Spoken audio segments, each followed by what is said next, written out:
Do you ever feel nervous while talking in front of many people? Do you ever feel shy or uneasy while doing something? Of course, most of us do feel this way. But what if it's no longer normal? Psychology commonly refers to this as anxiety. For us, it is the unapprehensive uneasiness of our mind. But how much do we know about this anxiety? There are four known types of anxiety disorder, known to as social anxiety disorder, panic disorder, general anxiety disorder, and last, the separation anxiety disorder. Now, let's discuss about the social anxiety disorder. Most of us don't like to be embarrassed in front of others or rejected by other people. One of the most common social fear is public speaking. Nearly half of college students identify themselves as shy and say they get nervous meeting new people or encountering unfamiliar social situations.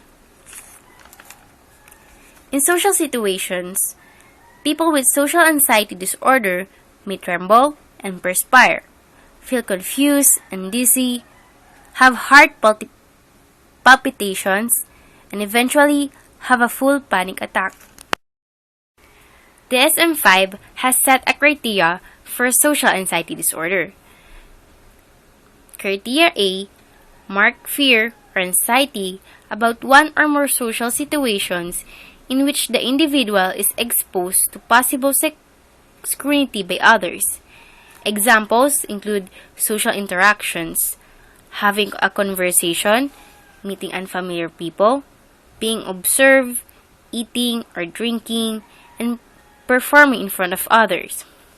Criteria B says that the individual fears that he or she will act in a way or show anxiety symptoms that will be negatively evaluated. Criteria C: the social situation almost always provoke fear or anxiety. Criteria D: the social situations are avoided or endured with intense fear or anxiety. Criteria E: the fear or anxiety is out of proportion to the actual threat posed by the social situation and to the social-cultural context. Criteria F: the fear, anxiety, or avoidance is persistent, typically lasting for 6 months or more.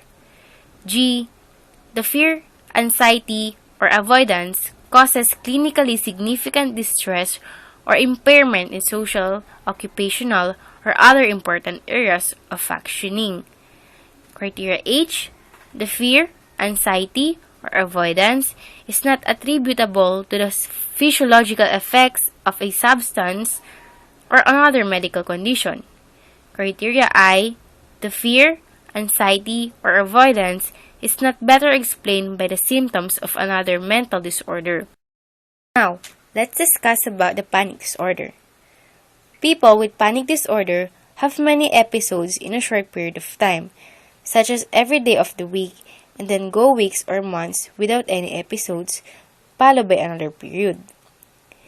People with panic disorder often fear that they have a life-threatening illness, and they are more likely to have a personal or family history of serious chronic illness. Even after such an illness is ruled out, they may continue to believe they are about to die of heart attack, seizure, or other physical crisis. Another common but erroneous belief is that they are going crazy or losing control. Many people with panic disorder feel ashamed and try to hide it from others. If left untreated, people with panic disorder may become demoralized and depressed. The DSM-5 has set a criteria for panic disorder. Criteria A: recurrent unexpected panic attacks. A panic attack is an abrupt surge of intense fear or intense discomfort that reaches a peak within minutes, and during which time 4 of the following symptoms occur.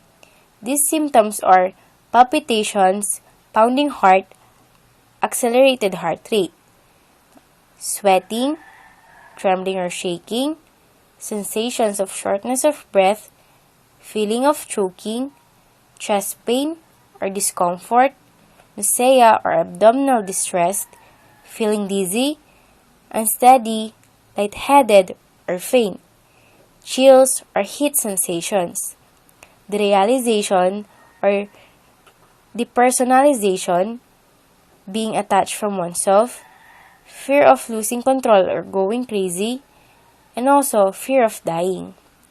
For the criteria B, at least one of the attacks has been followed by 1 month, or one of both of the following. Number 1, persistent concern or worry about additional panic attacks for the consequences. Number 2, a significant maladaptive change in behavior related to attacks. For the criteria C, the disturbance is not attributable to the physiological effects of a substance or another medical condition. For the criteria D, the disturbance is not better explained by another mental disorder. Some people are anxious all the time. However, in almost all situations, these people may be diagnosed with generalized anxiety disorder. People with GAD worry about many things in their lives. People with GAD may worry about their performance on the job, their relations, and their health. The DSM-5 has set a criteria for generalized anxiety disorder. It says in the criteria A, excessive anxiety and worry occurring more than days for at least 6 months, about a number of events or activities. For criteria B, the individual finds it difficult to control the worry. Criteria C, the anxiety and worry are associated with 3 of the following 6 symptoms: restlessness or feeling keyed up or on edge, being easily fatigued, difficulty concentrating or mind going blank, irritability, muscle tension, sleep disturbance, difficulty falling or staying asleep, or restless, unsatisfying sleep. For the criteria D, the anxiety, worry, or physical symptoms cause clinically significant distress or impairment in social, occupational, or other important areas of functioning. For the criteria E, the disturbance is not attributable to the direct physiological effects of a substance or another medical condition. For criteria F, the disturbance is not better explained by another mental disorder. In separation anxiety disorder, some children continues to be anxious when they are separated from their caregivers. Even to childhood and adolescence, they may be very shy, sensitive, and demanding for adults. They may not go to school because they feel separation. They may feel or experience headaches, stomach aches, nausea, and also vomiting if forced to leave their caregivers. DSM-5 has set a criteria for separation anxiety disorder.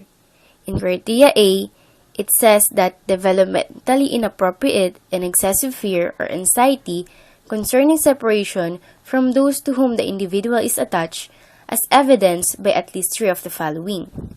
1.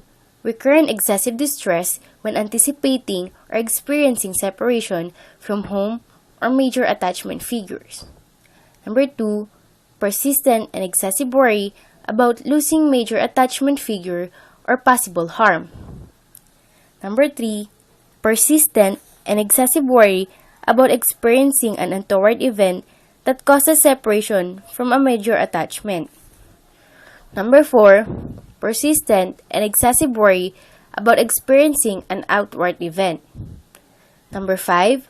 Persistent and excessive fear of reluctance about being alone or without major attachment figures at home or in other settings.